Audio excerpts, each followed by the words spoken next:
What's going on, guys? Sticks here with the TokenMinorities, bringing you the finals for Season 8 of the CPC, and we are up against none other than Tone and his Miami Malamarlins. And before I get into the team, just a reminder that if you guys like this video, please leave a like, drop a comment, click that subscribe button, as it helps us out a ton and lets us do more cool stuff for you guys. But anyway, on to the team. Like I said, we are up against Tone, and let me first say that Tone is having...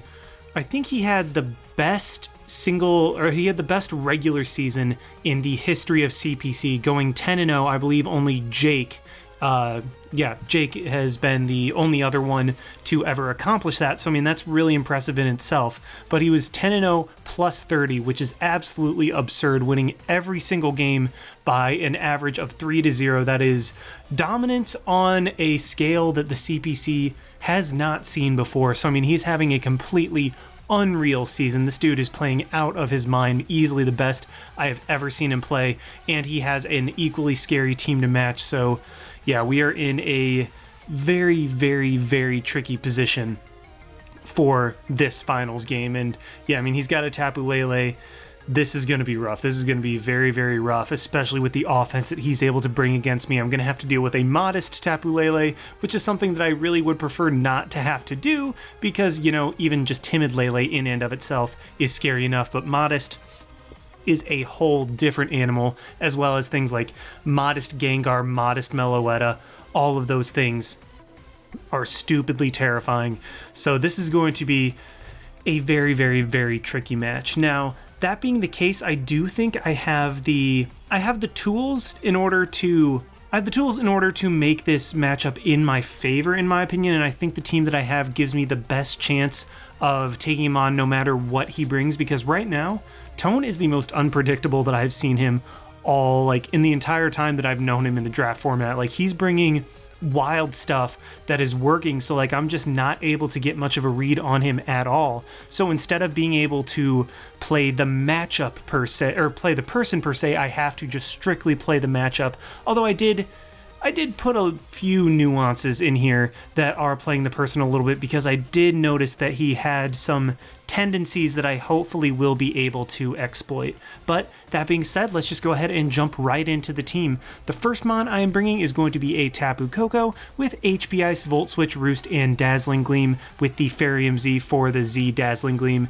This is for just kind of a spammable Z move against his team, also setting up the electric terrain to not only prevent him from having permanent Lele in psychic terrain and having to pick and choose when he brings in his Hawlucha, because maybe it'll come in on a turn where psychic terrain isn't always up, just, you know, the whole terrain war, which is something that I'm not used to having to deal with, to be completely honest, but also for my Raichu, which I'm bringing in this matchup, because as you can see, he has 3 electric resists in Ferrothorn, Electros, and what was the third one? He has 2 electric resists and 1 electric immunity. There we go. That's what I was trying to say. Yeah, he has 2 electric resists, the Ferrothorn and the Electros, and then he has the electric immunity in the Gliscor. That being said, those things, apart from Gliscor, don't have the greatest recovery. As Ferrothorn, obviously, I mean, it can have Leech Seed plus Protect, which is a set that I ran numerous times when I was lucky enough to have Ferrothorn on my team.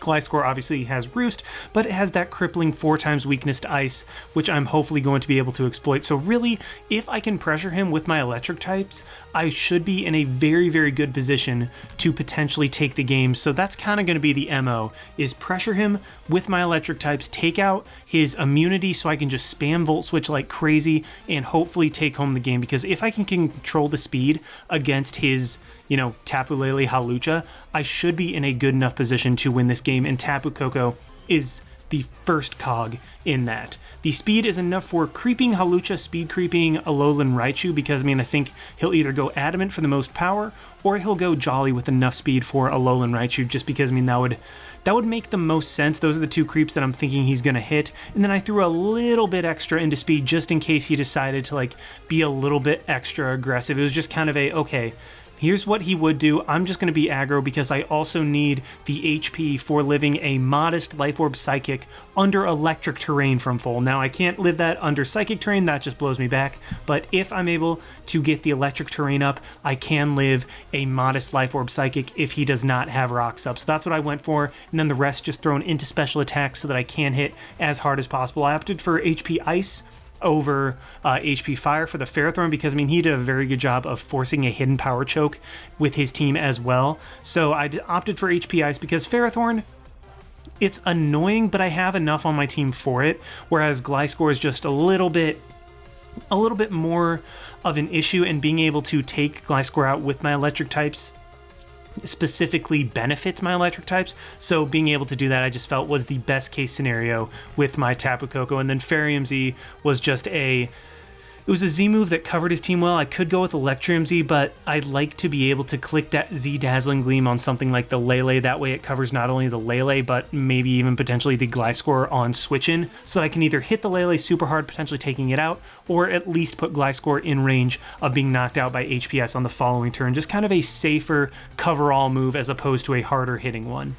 Next up is going to be my main special attacker answer, because his special attackers are numerous, and boy are they threatening. In my Celesteela with Heavy Slam, Flamethrower, Leech Seed, and Protect, I believe this is literally the exact same set that is Celesteela's standard set on Smogon. Maybe Fire Blast over Flamethrower, but I think Flamethrower is more reliable. So I mean, I think Flamethrower is on the standard Smogon set, but I mean, this is just standard Celly. Like, it really is, because I mean, just Heavy Slam, Flamethrower covers team nicely. Leech Seed is stupidly spammable because, okay, what's his Leech Seed immunity? Ferrothorn. What does Ferrothorn get cooked by? Flamethrower. So it just covers his entire team super, super easily, and Leech Seed will be really nice for really just all of my mons against him, because I'm thinking he's going to go with Choice Spam, potentially Choice Specs. Although if he goes with Scarf Spam, that's really nice for me, but if he goes for Spec Spam, then being able to Leech Seed up and switch into a mon that resists one of these super hard hitting moves will be absolutely essential for this team to succeed in this game. The Spadef is enough to avoid a 2-hit KO from modest non-boosting Lele Thunderbolt after Rock. So I mean, if he's just like a regular modest Calm Mind Lele with lefties, and he hasn't gotten a Calm Mind up, then I will be able to take 2 of those after Rocks, Leech Seed that thing up, or even just knock it out straight up with Heavy Slam. Next up is going to be my main non-electric type way of pressuring his team in a mixed Life Orb Greninja. And in this case, I know that I normally don't like Life Orb, but Greninja is just one of those mons. It's weak enough that you absolutely have to have the extra power in order for it to be significant. But man, Greninja is such a threat against his team. If he doesn't bring the Milo, then Greninja absolutely goes in. Granted, Milotic hard walls this thing, but the reason I also have a fully special Tapu Koko, because I really wanted to go physical with the Electrium Z for the potential Calm Mind Meloetta, because that thing does a lot of work against me too. But considering that Koko is my switch in to my Milotic, I needed it to be fully special to take the potential burn that he could easily go for, and so Greninja switched from Dark Pulse to Night Slash because it did more reliable and it did more damage just right off the bat to the Meloetta. So yeah, I mean, Greninja just really straightforward. Dual stab covers his team, Gunk Shot for the Lele, HP Fire for the Ferrothorn. There's not a whole lot to this thing. It's just very, very straightforward in terms of its moves. Its speed is enough for Scarf Emboar, who could be a problem if he predicts the right move. Like, if he predicts me well, then Emboar is a gigantic threat. So Greninja's just like, yeah, I'm just going to go ahead and outspeed you and not have to worry about that. 216 special attack was for... Okay, sorry, no. The special attack was the rest of it, but the attack was to Oko a... What was it? It was a Oko on Tapu Lele from full that invests the rest in HP after creeping Nidoqueen, I believe was the creep that I went for with my... Or the attack that I went for on my Greninja, but either way, it's just very, very nice for being able to hit that Lele incredibly hard. Next up is going to be the good old Rindo Pert, but unfortunately I'm not bringing Rindo Protect. This is going to be a Jolt approved Rindo Pert, but as you guys can see, I'm going down with Koko Pert. If Koko Pert can't win me my 3rd championship in a row, well, you know what? I went down with my best stuff. So I mean, Rindo Pert had to come. It's my lead in this matchup. I found that it's the best against his entire team, because no matter what he leads, unless he crits me obviously, Swampert will be able to get up rocks and potentially even dent something, even if it does just get up stealth rocks against his team and then die to like a Specs Lele. You know what? I got the information, I got rocks up, because those are huge for chipping down things like the Gliscor, like the Gengar, like the Electros, like the T-Tar. Rocks are insanely huge in this game, and having something that can reliably get them up and potentially even keep them up, because I'm not thinking he's going to be bringing hazard removal in this game, as his only true hazard removal is Gliscor. I don't count Hawlucha because Hawlucha is kind of an all-in type of mon and you don't want to waste a turn defogging. So I'm thinking that there's not going to be hazard removal, if any, in this game. Like, he's not going to bring it on Gliscor. If anything, he would hazard stack me before he would bring defog on Gliscor, just because Gliscor is... It's pressured for moves enough as is. So yeah, Swampert getting up rocks will be gigantic in this game. And then maybe getting like an Earthquake off on the Mega T-Tar, getting a Scald off on the Gliscor, an HP Fire, popping the Akaberry on the Ferrothorn to open it up for Greninja later, all of which will be absolutely gigantic. So that's why Swampert is going to be my lead and why I am bringing it to this game. The Spadef is enough to have a better than 50 from Modest Gengar's Specs Shadow Ball. And the special attack is for a jump point in the Ferrothorn calcs with HP Fire, and then I just threw the rest in defense. If he tries to bring like a mixed Emboar with Grass Knot and Superpower, I will be able to take 2 Grass Knots or Grass Knot into Superpower. Well, I guess depending on the set, like if he's a Life Orb, then I might not take it, but either way, just get up rocks reliably, and potentially even get a hit off on something. Next up is going to be the biggest wild card in this game. So obviously he has a Hawlucha, and Hawlucha has the potential to really, really pressure me, especially with the amount that he pressures Celesteela with his team. That being said, Cofagrigus is a really hard stop to it. Like, it is an amazing Hawlucha counter, but it is also completely setup bait for like a Calm Mind Tapu Lele, a Calm Mind Meloetta in particular. Like, if he's Calm Mind Meloetta, then this thing is really, really, really like pressured. Like, it's so scary against his team, and this thing becomes a liability. However, with Curse, not only does this thing allow me to check his Hawlucha and counter his Hawlucha and prevent it from being able to sweep me, because all I have to do is get rid of Unburden, then it's not a problem because of my Koko and my Raichu. But if he has Unburden, it's a problem. If he doesn't, well, then perfect, I can deal with it. So that's what Cofagrigus is designed to do, but also with the set I have, it is designed to not be setup bait for the likes of Lele and Meloetta, who would otherwise be gigantic problems, and that's what Curse will allow me to do. If they come in, try to use me as setup bait, even if they sub, Curse will still go through that, and also I can KO myself to prevent Cofagrigus from being able to be set up on. Like, if I'm lower and they're like, oh, I can just get a free sub and start Calm Minding up. Nope. Not only is Cofagrigus out of the way, but I also am taking 25% of your health each turn. Like, Curse has the potential to be really, really big in this matchup, and it's done wonders for me in the mock battle, so I'm hoping that it will come through clutch in the game. And then just Will-O-Wisp, Psychic, Pain Split, Psychic obviously for the Hawlucha. I'm thinking he's going to be Psychic Seed and probably be under the Psychic Terrain. Well, I mean, then I just take advantage of that and I'm able to hit it super effectively. So just very straightforward there. And the special defense, or the defense, is enough to live in Adamant +2 Hawlucha's Sky Attack after rocks, so that he comes in, he can Sky Attack, my Wiki Berry pops as I Psychic him, and then at that point he has no attack that he can go for that will knock me out on the following turn, that will prevent me from, you know, getting Mummy on him, or even just straight up knocking him out.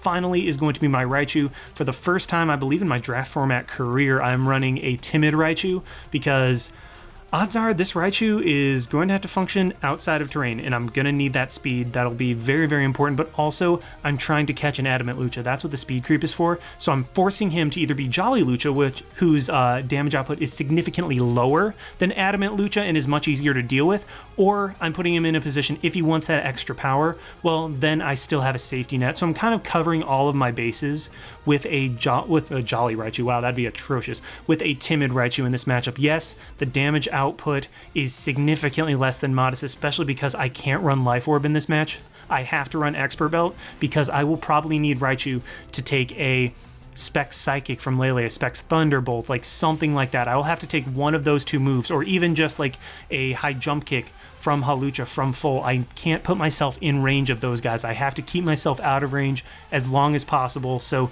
even though the damage output is significantly less, the speed that I have is 100% worth it in this game. So yeah, that is the team. Sorry I took so much longer than usual, but this is a championship game. I put a ton of time into this team, and I really am proud of how it turned out. So yeah, let's just go ahead and jump right on into the battle.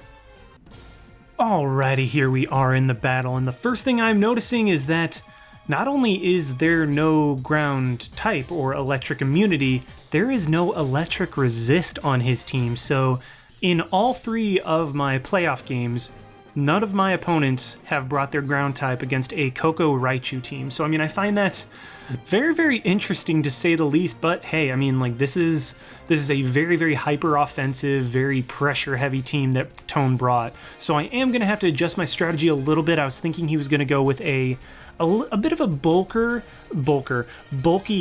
team with his offense consisting of Gengar, Lele, and Hawlucha, but the fact that his team seems so ridiculously offensive, with Milotic being an obvious pivot, is something that's going to be very difficult to deal with, because I mean, there's nothing that just straight up breaks his team, but at the same time, I spam Volt Switch like crazy. There is no reason to not click Volt Switch 99% of the time in this game. Like, this is just... if there is a better Koko Raichu Volt Switch game, I have not seen it. Like, this just... Volt Switch is so ridiculously free, gets great chip, but also with that Volt Switch, I will need Rocks Up. So like I said, I am just going to immediately lead with my Swampert. My MO has not changed, and immediately get my Rocks Up on whatever he leads. He does lead with his Gengar, and I'm like, okay, I have a better than 50% chance living 2 Specs Shadow Balls, which, I mean, he is Specs Gengar and goes for Shadow Ball and Modest as well. So I'm just going to go for the Rocks and immediately go for the Earthquake, because if I can take out Gengar, that is one less offensive threat that I have to deal with. He goes into his Milotic, and I already, like, this is the same idea that I had in my head. Like, I already had a game plan for how this early game would play out. I'm going to go straight into my Koko as he Scalds, gets the immediate burn, but I mean, that's not too big of a deal. I mean, I'm a completely special Koko, and I'm glad that I'm completely special at this point, because this does afford me the chance to go for a completely free Volt Switch as he goes into his T-Tar, and that reveals that that is 100% very, very, very Spadef T-Tar, if not max. So I'm going to go straight into my Swampert and fire off an Earthquake, as if he wants to crunch me. I mean, considering that he's so Spadef, I doubt Crunch will be able to take me out from there. So I am able to get some very good damage as he does go for the Earthquake of his own. And I'm not messing around. I'm clicking Earthquake. I know my Milotic is a free switch in, but it doesn't matter. I'm clicking Earthquake. The chance to take out that T-Tar was way too good to pass up. And especially now that T-Tar is at, what is it at? 26%. Meaning it's coming in at 14, even though my Volt Switch only did... what did it do? It only did like 17 to a regular T-Tar. So odds are, I mean, Volt Switch from Tapu Koko probably won't take it out, but I mean, still, that T-Tar is low. That is the only thing that could remotely take Volt Switches on his team, or even that he would want to take Volt Switches. So this just puts me in an amazing spot. He does go into his Milotic, as he does take the Earthquake very nicely. That's fine. This gives me the chance to go straight into my Tapu Koko, as he very well could have gone for the Scald, and if he had gotten a higher roll, potentially Burn plus Sandstorm would have taken me out there, but even if he got the same roll as last time, I would have lived on 3, I would have been able to roost up, and I also figured that he would go for the recover on that turn, as going for Earthquake could have been my play. Just try to very aggressively predict him to try to predict my Koko switch in. I figured that Milotic at this point in the game, especially because he has nothing to switch into Greninja otherwise, was too important, so I do catch him on the recover as Koko comes in, and I'm either able to Volt Switch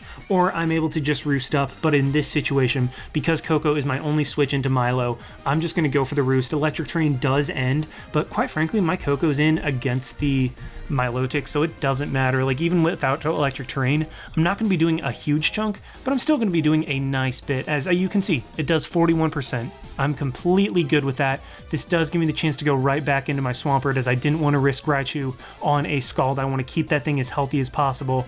And now, instead of going for Earthquake for pitiful damage, I'm just going to try to go for Scald of my own, see if I can get a burn to nullify his lefties, because this Milo is not going to be taking physical hits. Like, nothing on my team is physical apart from Night Slash, but that's not going to do anything anyway, as unfortunately, I go 0 for 2 on the Scalds, which is not great, and my Swampert will go down. But you know what? Swampert got rocks up. It got heavy chip off on the T-Tar. Swampert more than did its job. So Rindopert, you put me in a great spot. Thanks a lot, buddy.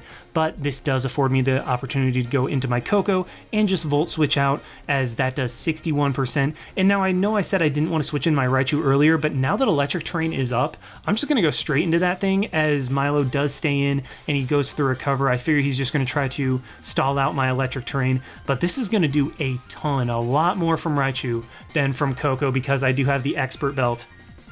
And I am, well, I mean, I'm a little bit stronger because of that Expert Belt. Sacks off his T-Tar right there. I'm going to go straight into my Celesteela at this point, because with him sacking off the T-Tar, it was going to be I had to bring in something to provoke him. I had to have him decide what Mon he wanted to bring in, so either way he would get a beneficial switch in no matter what. Celesteela was the freest against his team, because against everything I do guaranteed live a hit. If he goes into Hawlucha, I mean, I have a free switch in Cofagrigus. If he goes into Tapu Lele, I have the chance to OHKO that with Heavy Slam and just get that thing out of the way. Like, if I can trade my Celi for his Tapu Lele, I will 100% take that, because, I mean, Durant is still looking a little bit scary, so I'd like to have Celesteela somewhat healthy for that thing, but still, if I can trade Celi for Lele, that would be a 100% win in my book. So I'm going to go on to Celesteela, as it does have the best matchup against everything on his team, as he goes into his Milo, and I'm like, okay, Milo's annoying. I'm going to get a Leech Seed off on him, as he does Scald, and he immediately gets the burn. So, I mean, 2 first chance burns on 2 Mons. It's really annoying that he got the burn there, because, I mean, now I can't OHKO Lele, and yes, you know what, that was my fault for risking the Scald burn immediately with my Celesteela, but Milotic is actually looking really annoying if Electric Terrain isn't up, so I was like, okay, free chance to Leech Seed it up, get Koko back a little bit more health. I mean, what are the odds he's going to get the immediate burn on my Celesteela after he already got the immediate burn on the Tapu Koko? Well, turns out pretty dang good. And yeah, that's my fault, but it's still just a little bit annoying that he got that immediately, but nonetheless, now I'm going to go straight into my Tapu Koko, as I know I can take Scald I can just take Scald because I have the Leech Seed up on that thing. Even though I'm burnt and Sandstorm is up, as you can see, I'm still above 50% after that turn. So I am going to go for the Roost, as I was thinking, like, okay, maybe I can go for Volt Switch at this point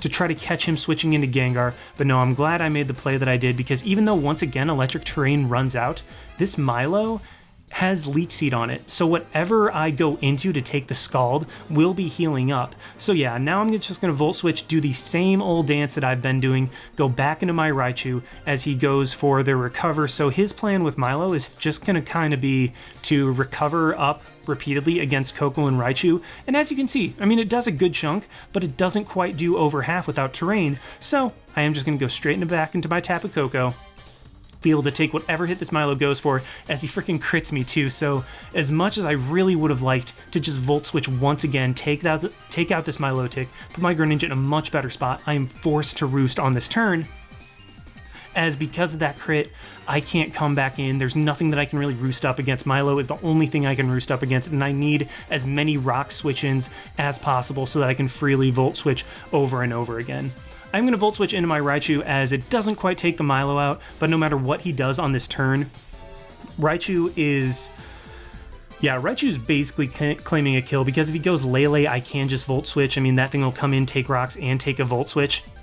So Raichu does finally claim the Milotic. That thing is super annoying, but it is finally gone. And I go into my burnt Celesteela, which, unfortunately, as much as I would like it to be at a little bit higher and not burnt, that's not how we can have it. He goes into his Gengar, and I just protect immediately to try to burn the last turn of Electric Terrain, because if he went for Thunderbolt right there, in the terrain that could potentially one-hit KO me from this range. So not only am I going to scout out what this Gengar is, because I know 100% he is a Specs variant from the damage that he did to my Swampert earlier, I will be able to scout out what move he's going for, and if he is going for the Thunderbolt, I am going to wear out the electric terrain, so it will not do nearly as much. But he does go for Shadow Ball, which is curious because I am very freely able to just Leech Seed up. As you can see, Shadow Ball is not a 2-hit KO once I'm able to luckily hit the Leech Seed and also have Lefty's recovery. I mean, granted, it's nullified by the burn, but this is actually really, really great for me because I am able to protect one more time,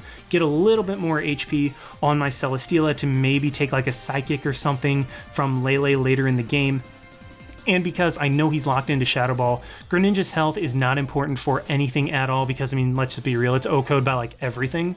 And so I can freely switch that thing in. Selly doesn't have to take another hit, nor does anything else on my team, and I can just go for the Night Slash, which will knock out this Gengar, and that is one gigantic threat down, but he still has 3 big ones left, including the core that I was very scared of. He goes into his Durant, and I'm like, okay, I'll click HP Fire if he knocks me out. He's Scarfed, that's fine. And I'm realizing at this point, oh boy, my Celesteela is kinda low. My Cofagrigus I want at max HP for his Hawlucha, and Koko, even though it can take an Iron Head, I don't want it to take any more HP or any more damage than it already has. Like, I'm in a very, very tricky spot with this Durant. So if he gets a flinch, I'm in a horrendous spot. So I'm thinking at this point, okay, you know what? It's late game. I have to just play as if he's not going to get the flinch because, let's be real, with Hustle and the flinch chance, I believe it's I want to say it's a 24% chance that he has to flinch me if you factor in actually hitting through Hustle. So I'm like, whatever, I just have to go for it. I'm going to go into my Celesteela and fire off the Flamethrower if he wants to go into his Lele. That's fine. That just means that Durant is out and I have a chance to bring Raichu in on it later when the electric terrain is up. But he does go for the Iron Head.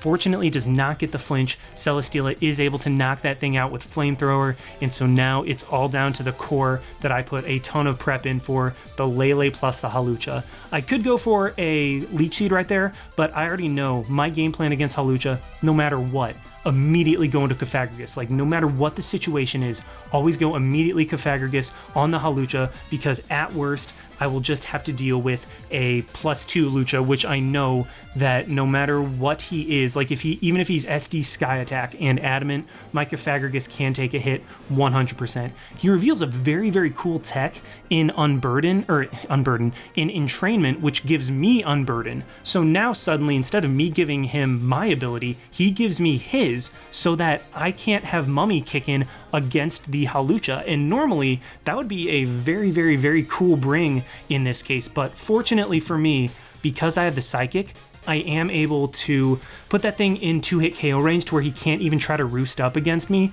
And so even though I wasn't able to give him Mummy, I was still able to use Cofagrigus for what I needed it for and able to knock out the Hawlucha. Now he goes into his Tapu Lele, last Mon Lele, but that being said, my team is very decimated. I have no answers to this anymore. Celesteela goes down to literally any hit at all. I saved it because, well, once again, I knew that my play was never give Hawlucha any free turns, immediately go Cofagrigus no matter what and click Psychic.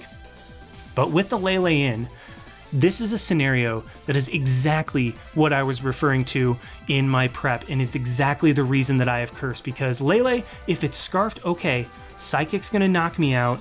I can go into my Koko and then I guess sack it off, go into Raichu, Volt Switch, sack Celesteela off, go back into Raichu and just pray ultimately that 2 Volt Switches will be able to take out the Tapu Lele, but also at the same time I would be able to live a Scarf Psychic from that thing with my Raichu, maybe even live a Scarf Psychic with my Koko. So that's what I'm thinking at this point. The only way he can beat me is if he is a Scarf Lele. And so with my the only way he can beat me is if he's not Scarf Lele. If he's choiced in any way, I win the game, no questions asked. But if he is a Calm Mind variant, he can potentially beat me, and as you will see, that is exactly what he turns out to be. He's going to go for the Calm Mind, but fortunately, I have the anti-Cofagrigus setup fodder prep in Curse, so he's able to Calm Mind, but I am able to get the curse on it, and this will guarantee me the win, as Psychic will take me out. But because I do have Protect on my Celesteela, all I have to do is Protect once, and I guarantee the game. In fact, I'm pretty sure I'm guaranteed the game regardless, because I mean, if he just knocked out Selly, he'd be lower, knocked out Coco, he'd be even lower, and knocked out Raichu. No, it wouldn't quite be enough. So I had to let him die, or let Celesteela come in, go for Protect, give me that free turn, and I go for the double Protect because it doesn't matter. Like, I had the game guaranteed won at this point anyway. I mean, I had it won because my Coco and my Raichu outsped regardless, but nonetheless, because of Curse Cofagrigus, I was able to win the championship. We get the 3-peat. Like, that is absolutely absurd. That is so freaking awesome. And yeah, I mean, the title of this video is Championship Curse. Well, in this case, it's not because there is a curse on me or on TTM from winning a championship. It is because it was a championship winning curse. Like, that's just, I don't know, it's kind of poetic justice, but it's really cool. We are able to 3-peat against Tone, who, quite frankly, I think he had one of the best seasons in general of all time, because his final record was 12-1 plus 32, which is absurd. Like, that is an insanely good record. And so, I mean, Tone, that was a heck of a game. You had some really awesome prep, but fortunately for me, of all Mons, Cofagrigus came through in the final, and we are able to win the championship and 3-peat as CPC champions. So now what I'm going to do is I'm just going to go into a quick season recap, just give you guys a little bit of heads up on what the future is probably going to look like for me. But if you guys just are like, whatever, battle's done, I'm good to go, thank you so much for watching. Like, comment, subscribe, all that good stuff. And for the final time this season, this is Styx signing out. So thank you to everyone who watched this game and who supported me throughout the season. Now I'm just going to go ahead and jump right on over to a quick season recap. Alrighty, here we are in the season recap, and the first thing I want to say is that, like, I'm not going to go over each individual Mon like I did, I believe it was in Season 6. I'm just going to give a kind of quick wrap-up and look back on my tenure in the CPC, because unfortunately, this is going to be my last season in the CPC. I'm announcing my retirement from that, and yeah, I just want to give a huge, gigantic shout-out to Shadow for, I mean, letting me get into the draft format. CPC D-League was my first ever draft format, or draft league in general. I took over for somebody that had dipped, and I mean, I'd been kind of looking to get into the draft format for a little while after playing TCG for, I think it was a couple years at that point. I had not touched Mons in so long. But, I mean, somebody dropped. Jolt knew that I was looking for a league. Shadow asked him if Jolt knew anybody. Jolt told him about me, and lo and behold, here I am now in Season 8 after 3-peating. Like, just thank you so much to Shadow for this. This has been a phenomenal experience, and I wouldn't be nearly the player I am without the really just the whole situation that Shadow, the whole situation, the community, the atmosphere, there you go, that's a word I was looking for, that Shadow created in the CPC. So huge thank you to them, or them, wow. Shadow is one person, only one person, well, much like Jolt and I, we are one person. But anyway, on to the team. Obviously, I had a stupidly busted top 2 Mons with Coco Selly. I mean, just a very fortunate trade went my way, but yeah, I mean, just the season was all about Coco, and each season in CPC I've had it for the last 3 seasons, Season 6, Season 7, and Season 8, and each year I've progressively gotten more and more kills with Coco. In Season 6, I was 10-2 with it, Season 7, 15-4, and this season I was 18-7. Unfortunately, not quite able to get it to that 20 kill threshold that I was really looking forward to, but yeah, Tapu Koko, just, I've felt that I've gotten more and more comfortable with it every single season, and especially, I mean, Coco Swampert and Raichu are 3 Mons that I've had every single season. Like, those 3 have kind of been the backbone of my teams and have really led me and helped me out in so many situations. Like, that is clearly the 3 Mons that I am most comfortable with, to where it's even become a pretty big meme. I mean, to be fair, I completely deserve it, and people are completely justified in calling out my Coco Pert Raichu antics. But yeah, I mean, I will say it again, Coco is the best Mon in the entire format. Like, just period. when it comes to drafting your team, Coco is the best mon to pick up. I will pick it up round one, pick one every single time that's not in an Uber's draft, just because Coco is so ridiculously good.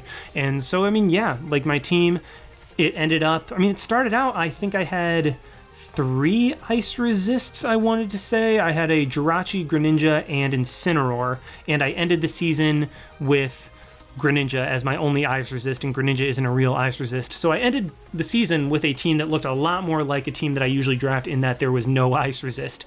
But nonetheless, I mean, just a very, very awesome season, had a ton of fun. And as for the future of me in draft format, I'm not sure how much more competitive or like highly competitive stuff I will be doing, as I kind of want to gear myself more towards the entertainment side of the draft format, just because, I mean, when I came into this format, I mean, to a lesser extent, I still am known as the TTM member that isn't Jolt. Like, I'm TTM not Jolt, basically.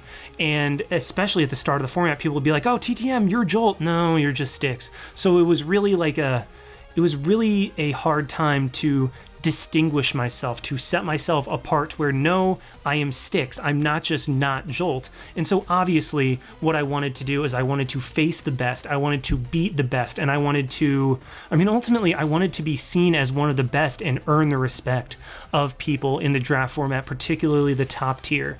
And throughout this generation, I feel like I've gotten better and better to where I finally am very, very comfortable with where I've gotten. Like, I feel like I have reached my goal. I've reached the point that I had been working towards since I came into this draft format. I've been able to play against some of the best players. I've been able to beat some of the best players. And although there are still some that I have yet to beat, Gypsy, Aki, Maddie, I'm looking at you 3, and Zaza to a lesser extent, but Lord knows where he is. But basically Mount Rushmore, I need my chance to beat those guys, and I'm not bringing any 90% moves against them this coming time, because that's just all sorts of bad. But either way, like, I felt like I have accomplished what I set out to do when I first got into the draft format, so I feel comfortable, as opposed to the highly competitive side, like seeking out the highest competition. And I still might do that from time to time. I might join a random league here and there with some top players to try to just, keep getting better. But also with the time restrictions, I feel like I don't have to push myself as hard as I have been, always doing leagues, never taking breaks. So I'm going to be trying to gear myself a little bit more towards the entertainment side of the draft format, while still being competitive. Like, in those leagues, I'm still going to bust my butt to try to win those things, because, I mean, let's be real, championships are championships, and they don't come along all that often. But in terms of seeking out leagues like BNR, like Season 6 of the CPC, I'm not sure how actively I'm going to be seeking those out. I mean, I'll still do one every so often, like I said. But yeah, I'm just going to look for a little bit more Wi-Fi, as much as I hate it. You know what? Now that I have an Elgato, I might finally have the HP bar, so that I'm not at a complete disadvantage when coming up with calcs. So yeah, I mean, that's kind of going to be what I'm gearing towards. We'll see how long I stick with that. Heck, I might even just be like, you know what? Forget that. Like, maybe tomorrow I'll feel like that. But either way, thank you guys so much for joining me on this incredible journey. Like, comment, subscribe, and I hope you will continue to support me as we move into Gen 8. And yeah, have a great one, guys. Why not? See ya.